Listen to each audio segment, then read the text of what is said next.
It's a great day. My name is Che Brown, the Happy Entrepreneur, and welcome to the Happy Entrepreneur Show, the number one business development and, well, revenue focused late night show in the country where we're on a mission. And our mission really is to inspire, our mission is to empower, and our mission really is to provide you, the hard working entrepreneur, with all of the resources that are necessary to execute that big vision you have for the people you were called to serve. And in this episode, we have the one and only Algrish, who's in the building. And they've been talking about leadership is not perfection, which is kind of interesting, right? Because leaders, don't they always think they're right? I don't know. I'm just making that up. What's going on, bro? How you feeling? I'm feeling good. I appreciate you having me here today. I'm excited to be here and look forward to this journey. Well, good. I'm excited, man. Oftentimes I get a chance to connect with someone face to face and then have an opportunity to be on the other side. The topic, and people are looking at it right now, is leadership isn't perfection. Is that right? It's not always perfection. My question to you is, so we can be on the same page, I always like the folks to define what leadership means, because it means a lot of different things, different people, right? Sometimes it just means you're the boss. You got to follow me, no questions asked. Other people say it's bringing a community together. So if we can slow down for a minute, what's your definition of leadership these days? And also leadership, and a very interesting question. When I think about leadership, and you got to look at part of my background, coming from the military for over almost 3 decades, serving in the military as a senior leader, and then moving into the corporate space. Leadership is really about setting the tone, developing those teammates around you, providing the motivation, providing the resources to allow people to grow and be successful. And so, at the end of the day, when I think of leaders or leadership, it's about guiding someone somewhere, putting them where they need to be, and ensuring that they have all the tools they need to be successful. Well, sounds like it's pretty easy work, right? To me, it sounds pretty easy. So I guess it leads to a question someone's watching and saying, well, why are so many leaders struggling these days to lead people? I mean, it sounds like all they got to do is give them the resources, tell them what to do, and sit back and relax. So before we get into all the details, Yeah. why are leaders struggling to be good leaders? I think that's a fair and reasonable question. Well, absolutely. So if you go back to the title where I prefaced, leadership is not perfection. When you think about most leaders, we try to be perfect at everything we do. And I could remember a time when I was a drill instructor for the Army, right? Have that nice big round brown, as we call it, hat on, the beer hat, walking around. Our direct reports, those subordinates, they see us as absolutely perfect because the image that we portray is that we are flawless. And in fact, leaders are very flawed like anyone else because we try so much to be that perfection, what it is that we think someone's looking for, versus really bringing it back down a little bit, being human. Think about being a parent. If you're a parent, your kids already think highly of you.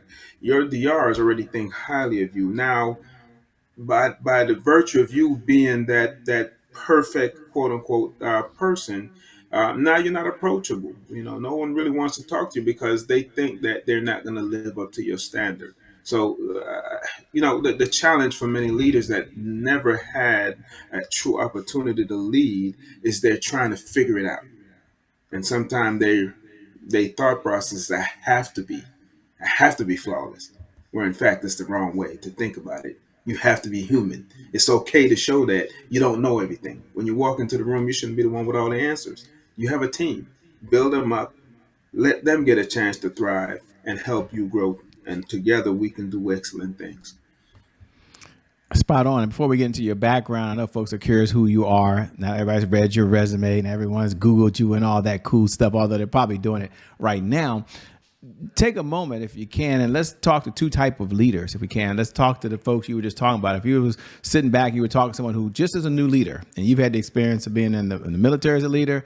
You're also in the corporate space as a leader, by the way. If you was talking to someone who's transitioned and just get into corporate America, or could be a nonprofit, and you're like, look, here's 1, 2, or 3 things that I want you to know that I've learned along my journey that can help you become the best leader possible. What would you say to the newbie, less than maybe 2 years, and they're finally in a leadership role?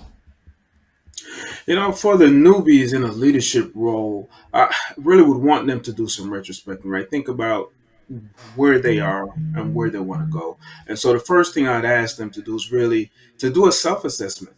look at, maybe talking to a family member, talking to those people that are closest to them, people that they've worked with before, and ask those specific questions to get a gift. What I'm referring to as a gift is feedback, to understand how do they deal with conflict, how do they delegate, or how do they communicate.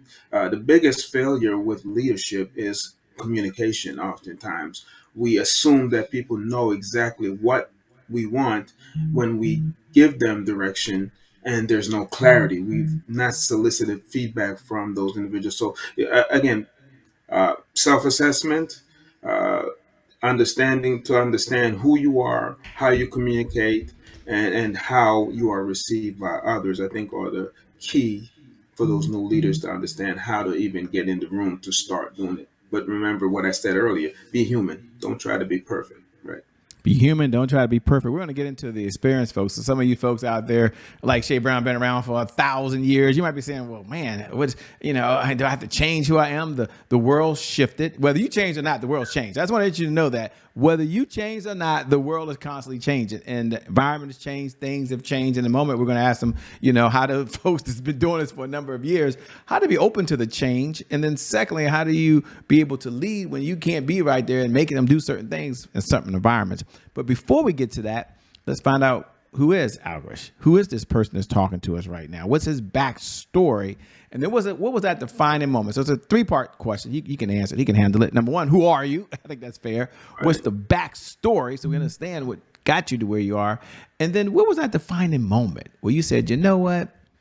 I'm going to help leaders understand that leadership is not perfection. I'm going to help them become better leaders. So, take it back. So, Algrish, who am I? As the founder and CEO of Williams Leadership Consulting, uh, I want to go back to my childhood, where I grew up in a small island called Jamaica.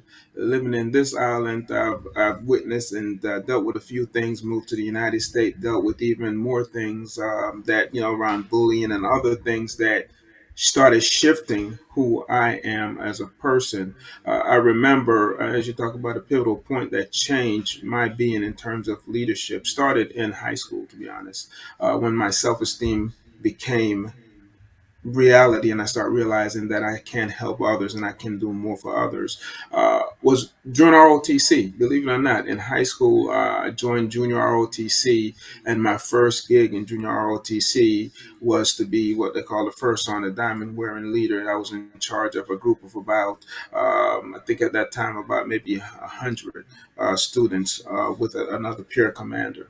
That started that change. Uh, I later joined the military after realizing that college is not as feasible as I thought it was. I had the old-fashioned parents; they didn't want to share their information. They didn't think people needed to know their information more for me to get some faster to go on to college. But needless to say, I joined the military. I had a great career in the military. Ended my career as a command sergeant major over Fort Jackson, the largest training installation across the world in terms of initial military entry training. There, I trained somewhat thousands of individuals to date that is out here in the world now. In terms of the specific where I shifted is when I ran across leaders that didn't do right by me, didn't do right by my formation. Uh, they were selfish, not selfless. And that to me gave me really the passion to want to continue to serve others and to give back to others. I could recall one particular leader that was, I wouldn't necessarily call him a tyrant, but he would show up, and it's almost like when he's in the room, his energy was so negative. It's do what I say and do it right now versus how are you doing? What's going on in your life? A person couldn't make it in, he would grab a hammer versus sit down and have a conversation. When I say hammer, go to the highest form of, you know, punishment or whatever the case may be before we have a talk. What's going on? Find out what the issue is in that person's life, what caused them to be a little late. Again, the human part of the leadership piece is get to know your team. understand what's going on in their life and help them through the struggles and the challenges that they face. So I think I've answered your question. If I miss it, I'll come No, back around to it. you're spot on. And as you were speaking, as you was talking, I'm wondering there's a number of folks that are listening, saying, "Wow, I love that." Shay, I'm curious. Instead of what would you say to experienced folks, we all want to become great leaders. Yeah. So what's if you had to step back, and I get it, it's a loaded question. Okay, people in different industries, I get it, different backgrounds, different cultures. But if you had to come back and say, you know what, and you may have touched on it already, but for you experienced folks out there, you folks who strive to go from good to great, if that's still a term, here's one, two, or three things that I would recommend that you can do to help someone else become a leader. And where am I going with this? For those folks that are watching that are in corporate or as entrepreneurs, here's someone that can help train leaders become better leaders. So you might be in a position where you got to train someone to really be a leader. So what would you recommend if someone has to train someone else so they can step up and be a supervisor or a manager or a leader? Any steps that you would recommend to that person as well? Yeah, part of it again, back self that self assessment is always going to Yeah. be one of the key aspect to understanding your attributes and what you bring to the table. But in terms of that self assessment, once you really know who you are, you know how you can show up in the lives of others. If you don't have the confidence, and if you don't have the ability to take feedback, also to be able to receive uh, things from your DRs or other leaders to help grow you, then you're in a position where you're not going to be as great as you think you are because you're the smartest person in the room. So first step again in both stages, whether you experience or not experience, is really assessing yourself and getting to know how you show up in that room. Then the next thing is how does your team receive you? Who do they say you are? What's your brand in that organization or on that team that you're leading? How are they receiving you? And are you really approachable in a way that you can actually be human in the conversation with your teammates? And how are you developing yourself? As a leader, you have to develop in order to develop others. Who you're reading, what books are you reading? What courses are you going to keep yourself sharp? Do you have a coach? Do you have a mentor? Do you have a sponsor? Do you have all these things to help you because as a leader, now it's not about you anymore. It's you have a responsibility to usher in those individuals that you're responsible for and responsible to. And so it's not necessarily about giving orders, but it's about really taking the opportunity to see the landscape where you are in charge or where you are where you have that responsibility and opening up those avenues for your DRs or those teammates to thrive. And how are you going to do that? Through relationship, through the skills that you've learned over the years, and having good, surrounding yourself with good people, not the good people that is going to tell you that you're always right. You're going to surround yourself with people that's going to tell you when you're wrong and help you get better by you being that person that can receive the gift of feedback to help those that you are responsible to. Leadership is not an easy task. Yeah, and that's not an easy task. That's why very few get a chance to sit in the seat you're sitting in now. What do you enjoy most about what you're doing, though? It sounds like you're enjoying it. You enjoy being not only in a leadership position, but in a position that can teach others.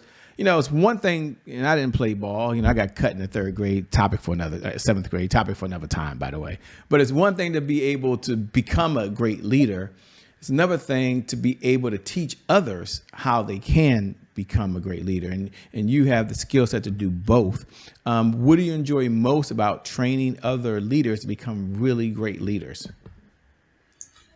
The thing I enjoy most is just really being able to add value. You know, when I wake up in the morning, regardless of what it is I'm actually doing, if I'm not adding value to somebody, then to me, I don't see the purpose in even being in the space. And so, my enjoyment is being able to see the one or two people that I could feed into and pour into them, and then watch them grow, watch them go out and develop and build others. Not so much build themselves up so that they could sit in the chair and hold a position, but build them so they can go out and build 100. Kind of like the ripple effect. If you ever throw a rock in the water and kind of watch it just go out. That's what I enjoy the most, is being able to see that outside of family, and the personal part of it is to see that ripple effect when a leader gets it and understand their purpose, their why, and their ability to share and give back to that organization, to help the growth of that organization, to help the people and help them grow and grow exponentially and selflessly. As you were talking, thanks for serving. I know you served for a number of years, a couple of decades. That's a long time. Like, you just got out, man. No, I'm joking. But you served for a number of years in the military, so I appreciate that. And there's a number of folks who are watching who may serve in the military. My wife services the Army. She's been a part of that for the last 28 years, so she's on the other side contributing to it. And they might be wondering, gosh, for a family member or someone who's in the military, what was the transition like being a leader in the military? And I've never been in the military. And then now being a leader in the corporate or nonprofit space.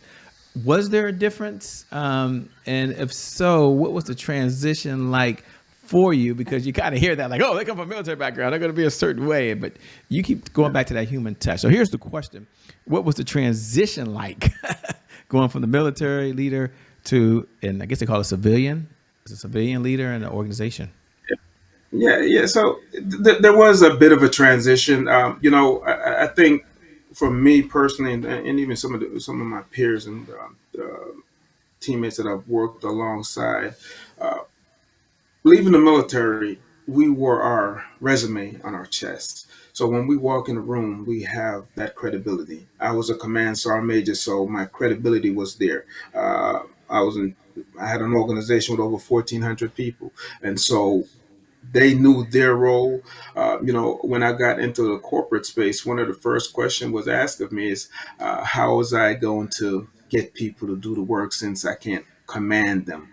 Uh, you know, Being a leader in the military or in the civilian space, that part I don't think differs that much, because although I can in uniform command and have certain authorities based on laws and regulation and so forth, in order to uh, get those service members or civilians that were under that command to truly buy into who you were and to trust you to go the mile for them, you have to develop that type of collaborative relationship. And so I think that the civilian side of the house, um, the challenge for me was that many thought that I had to come in, or they felt that they didn't know how to communicate with me, or they thought that I was going to be aggressive, or they thought that I had to be in charge in a certain way, whereas I'm just here to learn and understand how you do things. But the big difference that I saw is that we're more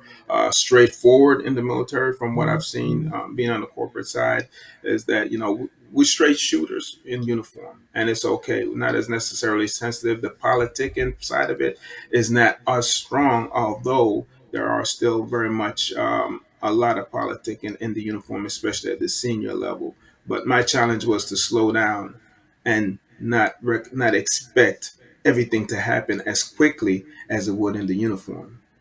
Gotcha. Oh, thanks for sharing, man. That's spot on. And that leads us to a segment that we have here. I think it's perfect timing. And that segment is called Today is My January 1st. And for those folks that are tuning in, and you tune in every night at 11 p.m. Eastern Standard Time, you might wait for this moment. This is one of the moments a number of folks just enjoy. And as we get to say those magic words, today is my January 1st. Happy New Year to you, by the way. And others, this is your very first time. You're just listening in. And so today is my January 1st is our personal mantra here at the Happy Entrepreneur Show. It represents really a fresh start. It represents a do-over. It means our past. No matter how dark and gloomy the past is or how bright and sunny the past is, the past no longer equals our future. And so my question for you on the other side is really twofold, because we'll see if he's ever had any challenges in his life, is number one, when you hear those words, today is my January 1st. What do you hear? What do you hear? And number two, what was a setback maybe you had or a challenge? And how were you able to recover from that? How were you able to bounce back? So yeah, today is my January 1st, right? One of my biggest challenge was really being able to be vulnerable, to truly talk about who I am, whether it be personal or professional.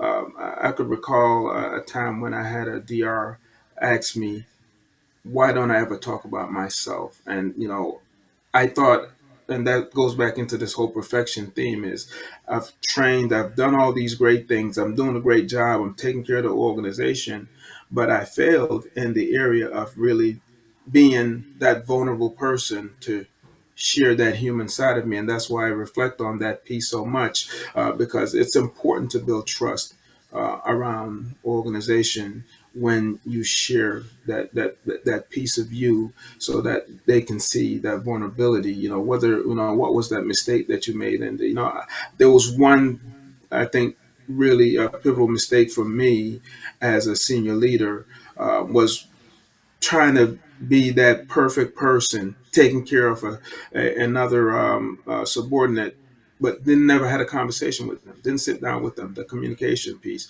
Just assumed that I was doing the right thing. They needed this to be done. I went out and did it, but didn't put into consideration their family, their situation where they were at the time. And to me, at that time, I failed miserably, because I failed to include that individual in that decision making process. I just made the decision for them because I knew what the right thing was. I was that at that time the smartest guy in the room, being young and immature, and that new leader that I got this. I'm just gonna take care of this person, and they're gonna understand, and they're gonna just move out. And that was wrong. I needed to include them, and so the starting over piece of that was recognizing that I needed to have that communication, and I had to apologize and go back and ask the question, if I had to do this over again, what would you recommend? What are the things that I can do better to make you successful, are the things that you need to do to be successful and your family?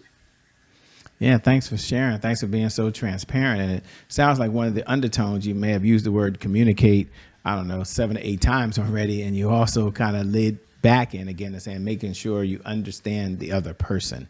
Something that's coming over and over and over again. So thanks for sharing. Thanks for being transparent. I love to ask the question. And one of my favorite questions is, what's one of the best pieces of advice you've ever been given? And I always share with the audience that someone like yourself, they can see behind you, got books, you got a bunch of stuff behind there. Behind you looks pretty cool, by the way. So you've read a lot of books, obviously. You've had lots of extensive training. You said a couple of decades of training, by the way, many mentors along this journey. But if you had to step back and say, man, here's one of the best pieces of advice I've ever been given that I want to share with the audience, what is that advice and why is it so important? The best piece of advice I was given was to listen. Not always being so quick to speak. Listen for understanding, because oftentimes we want to fix problems. I think not only as a man, as a husband, as a father, we want to jump right in. If you listen to what I shared earlier, I assumed I knew the answer. I want to fix it. I can fix it. I'm the man. I got it. But no, best piece of advice was to listen. Listen, listen, so that you can actually hear. I love it, by the way. Thanks. And we're looking behind your shoulder because we're just nosy, and we see you have a couple of plaques behind there. There's one that has quotes on it. We can't see it all the way. It's on your right hand side, which would be your right, our left. And Yes, yeah, sir, here. we're curious. I mean, you put it there for a reason, and we're curious on what it says and why it's so significant to you. Well, when you look at it, there's three things that we should do, right? We should be strong enough to stand alone, smart enough to know when you need help, and brave enough to ask for it. If you're going to be a leader, these three things are very important. And it's obviously near and dear to you because it's right there behind you. It's a constant reminder every time you sit in that chair, by the way. Yeah, it is. I keep a lot of reminders by me. This is one of them. Because one of my additional failures at insurance, I didn't always ask for help. And say, how can you be an effective leader if you can't ask for help, can't collaborate with others? You got to be able to collaborate, be a good team player. But that was a reminder to me that it's okay to ask for help. And I got several. There's one all the way up top that I bring down with me. That particular one is a picture of my family with my plans for the year, the expectation for myself for the year, the things that I'm going to do, and my priorities: God, family, community, work, church, and so forth. Oh man, guys, that's pretty cool. I like that. You know, we can't see the family of the picture there, but I can see you light up. I can see the smile on your face and a little twinkle in your eye when you're like, "Yeah, I got my family there. I got the expectation." But here's what I heard you say: that you had the expectation for yourself. So you didn't like say y'all have to do this. It's like, no, this is the expectation that I have, and we will do this as a family. A little different than what I'm used to hearing, which is pretty cool, by the way. When you're not out saving the world, as you come down the home stretch, what do you do for fun? Well, I love gardening. I got a garden full of, the weather is dropping on me now, but I got a garden full of sweet potatoes this year. I enjoy cooking. And the best thing of all, I'm a family man. I have 5 beautiful kids, and I love spending time with my children. They bring out the silly in me. Most of the time, you see me, I'm dressed up, suit and tie. I'm that guy. But when I come home, I get to just take it all off and be silly, as my wife would say, because I'm not really a comedic type of person. But when the kids are around, the silly come out. So I love that. Man, that's pretty cool, man. Again, it's an honor and privilege to get a chance to connect with you face to face. Good guy, good family man, good guy, and one of my fraternity brothers. Obviously, you can see the guy, he has it all together. That's, there's only one fraternity, so if you want to tell him what fraternity you're in, brother, you can, because I know we're all in the same fraternity. But it's only one. So you guys out there, I know y'all are wondering. There's only one. I was gonna be very clear. I don't only do this at all. But what fraternity are we in again, bro? So I am part of the one and only Kappa Alpha Psi Fraternity Incorporated. I know y'all like, Shay, why do you keep doing that, Shay? Why do you keep doing that? It's not that I don't love the Divine Nine, because I do. I really do. But I just, the older I get, the worse it's getting, by the way. But anyway, yeah. Thanks a lot, man. Take a moment if you can. Go ahead. Say something. What were you going to say? I said we got to achieve in all fields of human endeavors. That's what it's about. Absolutely. Achieving. Absolutely. Take a moment if you can as we come down the home stretch and share what type of clients are you looking to work with these days, if any? And number two, how can folks best connect with you? How can they stay in this conversation over and beyond the time that you and I have right now? LinkedIn is the premier spot you can find me. But my website is Williams, common spelling, -leadership.com. Or you can email me at Williams, again, common spelling, Williams Leadership Consulting at gmail.com.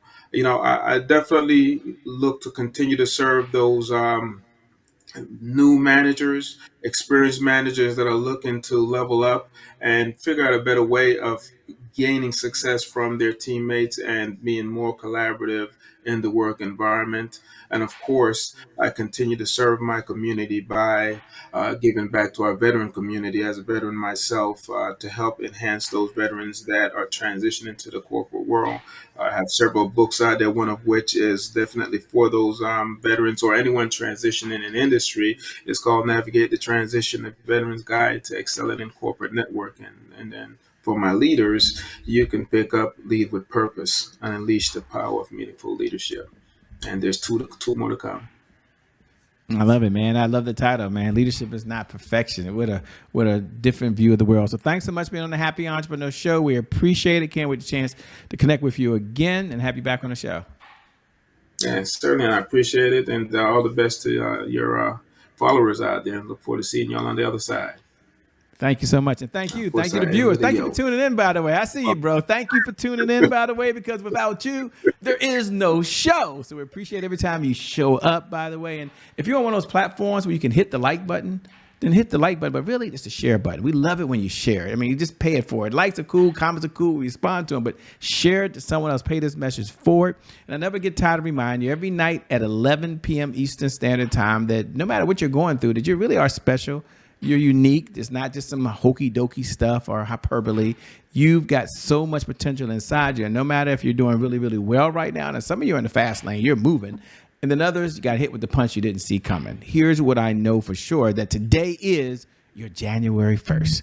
And because of just that one reason, your best is still yet to come. Your best is yet to come. Your best is yet to come. With that being said, my name ain't changed. It's still Che Brown, the happy entrepreneur. Make it a great day, and we'll make some good things how we connect again next time. Peace. We out here, everybody. Bye-bye.